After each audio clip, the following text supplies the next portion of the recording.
Olá, gente, tudo bem? Paulo aqui de novo, na aula 3 aqui, trazendo para vocês a introdução ao Octave e algumas coisas que eu acho que vai ser importante vocês saberem de códigos e matemática. Bom, vamos lá.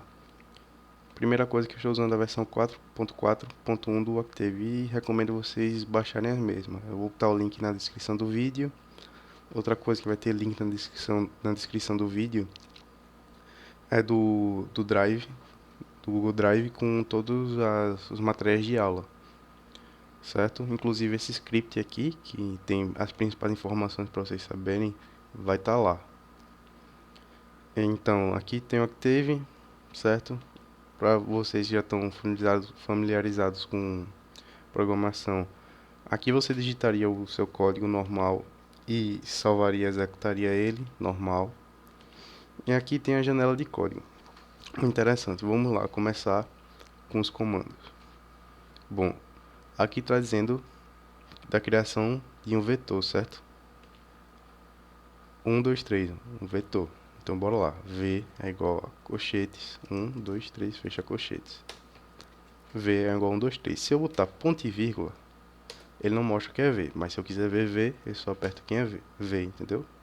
Bom, agora se eu quiser criar o vetor de uma forma diferente, eu vou usar o ponto e vírgula.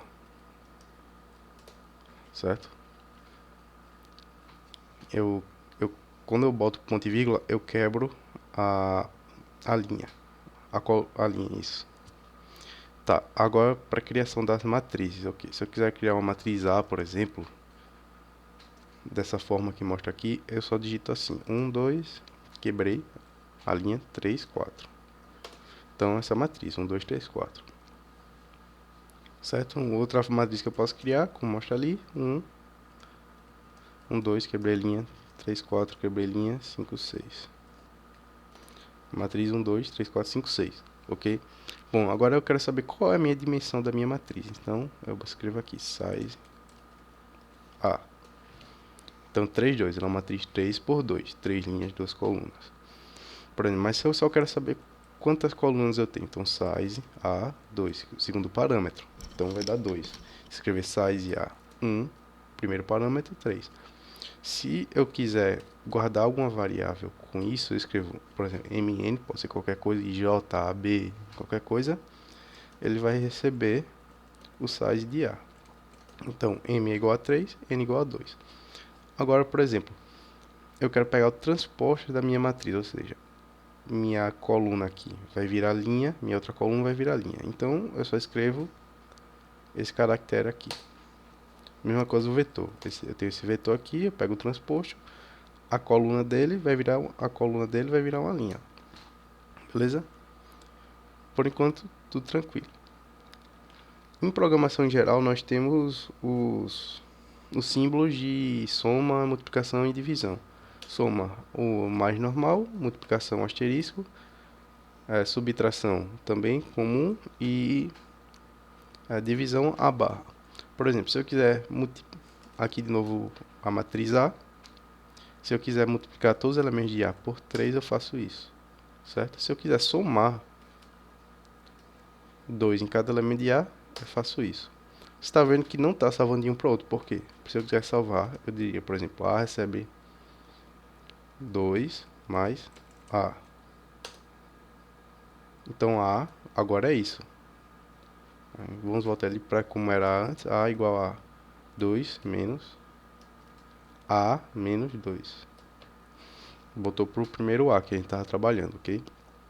Por exemplo, agora se eu quero trabalhar agora apenas com certos elementos. Por exemplo, o meu A11 vai receber o A11, ou seja, o primeiro elemento da primeira linha, primeira coluna 1, mais 1. Ou seja, virou 2 ele, certo? Aí, por exemplo, eu quero multiplicar em A as duas primeiras linhas, tem 3, né? Mais todas as colunas. Vou escrever isso. Ó, primeira, a segunda linha. Se eu fizesse isso aqui, primeira, terceira, já como tem 3, eu só escreveria assim. Primeira, a segunda, todas as colunas. Multiplicado por 3. Ok? Tudo foi multiplicado por 3 da primeira à segunda linha. Terceira linha, 5 e 6, não mudou nada. Ok? Multiplicação por matrizes. Multiplicação por matrizes, por exemplo, aqui multiplicou, ok? Funciona como? A transposto, ok? Primeiramente, existe uma regra.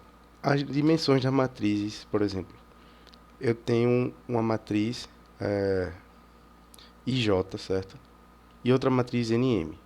Eu só posso multiplicar se J for igual a N de dimensões e o resultado vai ser uma matriz IM. Ou seja, size A. Size A transposto. Certo? 2 é igual a 2 e o resultado vai ser uma matriz 3 por 3, como mostrou aqui. Se eu tentar multiplicar, por exemplo, A com A, não funciona. Mas deixa eu printar de novo na tela A transposto, A e A vezes A transposto. Como é que funciona? Bom, é A vezes A transposto. A ordem importa, não vai ser essa linha que multiplica essa coluna. Sempre isso, linha, coluna, linha com coluna. 6 vezes 6, 36. 6 vezes 6, 36. Somou 36 com 33, 72. Depois eu vou fazer aqui, ó, essa linha com a segunda coluna, que vai dar 126. Essa linha com essa coluna, que dá 66. Terminou a primeira linha com todas as colunas, vou para outra linha.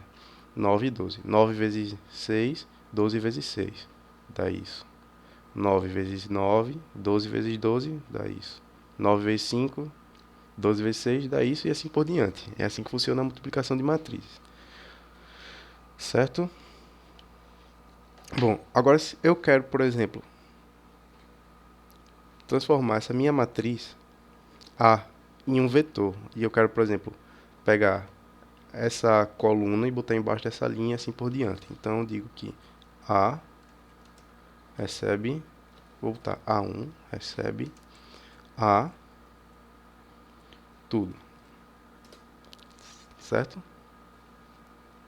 Por quê? Por que ele recebeu isso? Porque A é assim, não A vezes A transposto. Então você pode ver que 9, 6, 9, 5, 6, 12 e 6. Funciona assim. Esse comando é bem importante. Agora, por exemplo, eu quero criar uma matriz com apenas um.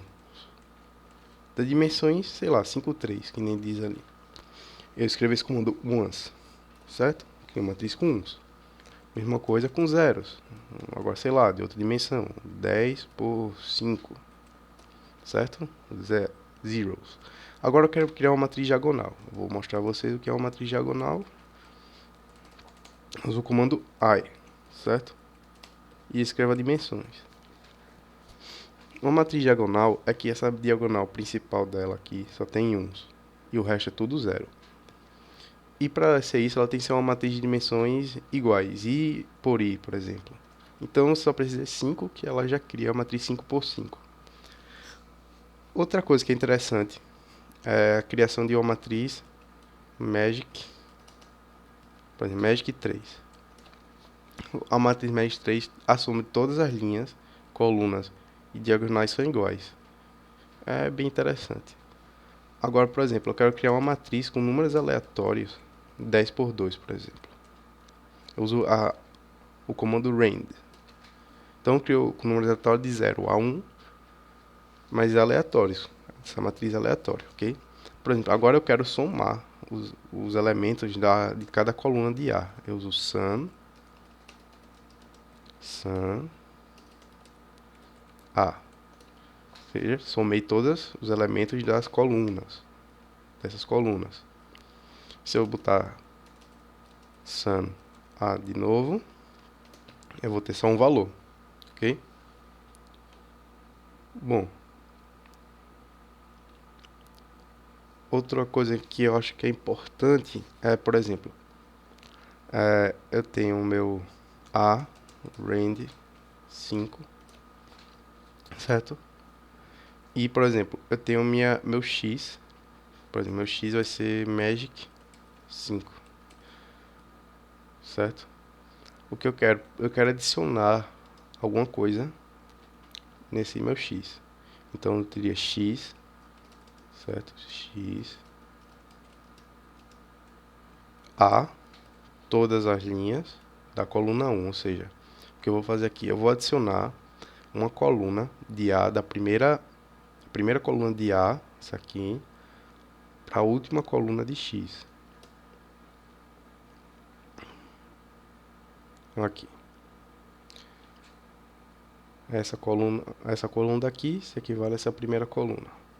Os números ficaram com o ponto porque eles mudaram de inteiro, que são números inteiros normais, sem vir uma vírgula, para números de ponto flutuante, que tem número de vírgula.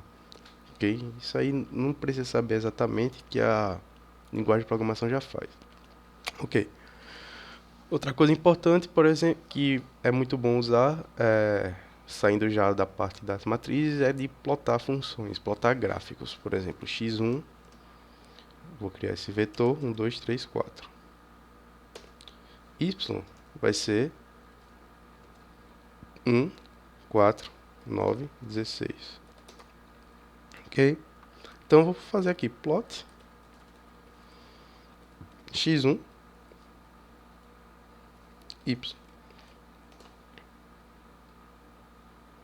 Esperar um pouquinho que ele vai plotar a figura do gráfico aqui. Bom, temos poucos pontos, então o gráfico não fica totalmente bonito, mas é o que a gente quer fazer. Por exemplo, agora eu quero plotar, em vez de ter a linha, eu vou querer marca X. Só que eu quero marca X vermelha, então RX, entendeu?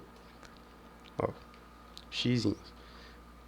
Bom, como é que eu vou saber todos os exemplos? Bom, sempre existe o help nessa linguagem de programação. É muito importante ser usado. Como você não está lembrando de alguma função, alguma coisa, você escreve help. Help plot, por exemplo. Esperar um pouco. Vou processar aqui. Certo? Que é a primeira vez, a gente demora. Então aqui, help plot. Olha, vai dar todas as informações sobre plot, como funciona. Ó. Eu posso mudar a linha, como é em vez de ser linha contínua, eu posso mudar o X, ó. Em vez de ser o X, eu posso ter uma bola, um mais, um hexagrama, um pentagrama. Eu posso mudar a cor. Preto, vermelho, verde, azul, amarelo, enfim. É importante vocês saberem sobre a função help. E outra coisa, deixa eu dar o plot de novo em X. Eu quero nomear os meus eixos coordenados. Então eu digo, por exemplo, que xlabel vai receber, sei lá, algum nome. Certo? Opa, escrevi errado. Xlabel. Ou seja, olhando a minha figura aqui, ó, algum nome. Eu posso fazer a mesma coisa para o y. Ylabel. Eu boto outro nome. É importante saber essas coisas. Se você quiser tirar uma foto depois do seu gráfico e tal, vai ter um nome certinho. Então, terminando a parte de gráfico, eu vou mostrar para vocês os comandos ifs e for. O comando for, ele executa em loop e vai adicionando casos, por exemplo, for i, qualquer número, qualquer variável aqui de 1 a 50, ou seja, ele vai executar o que está dentro desse for 50 vezes, depois ele vai parar.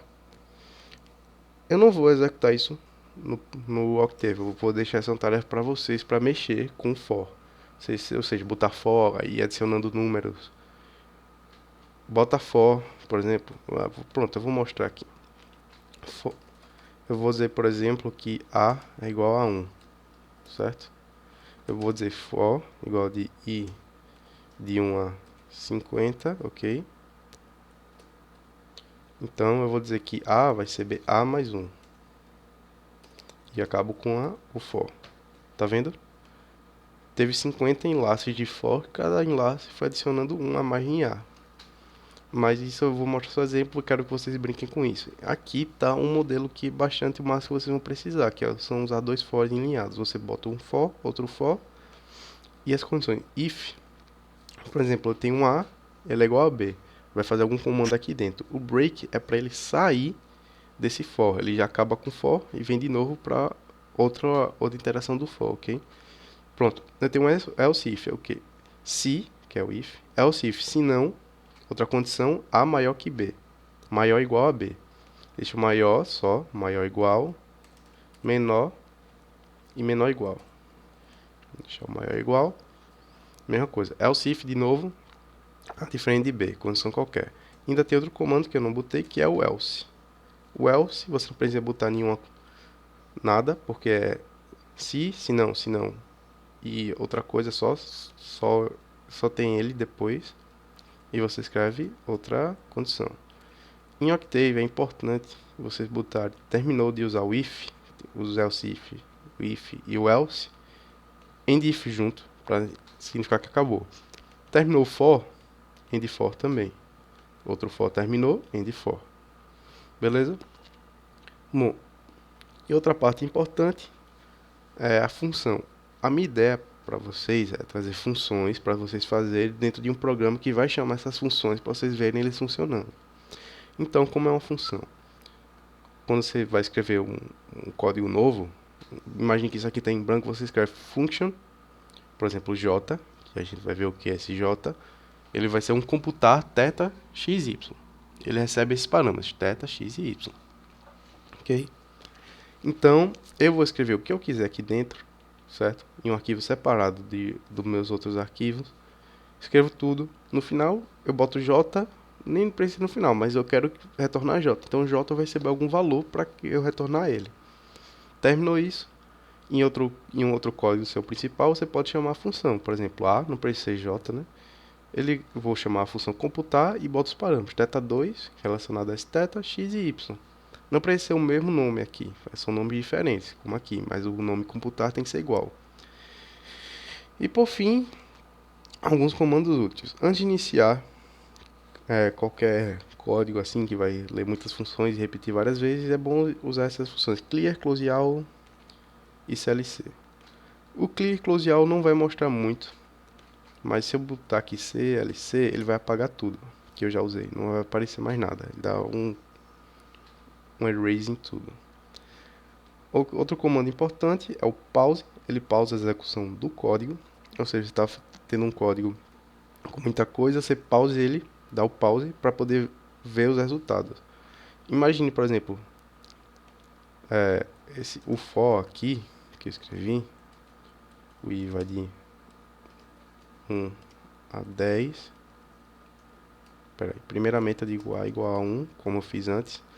For o i de 1 a 10, certo?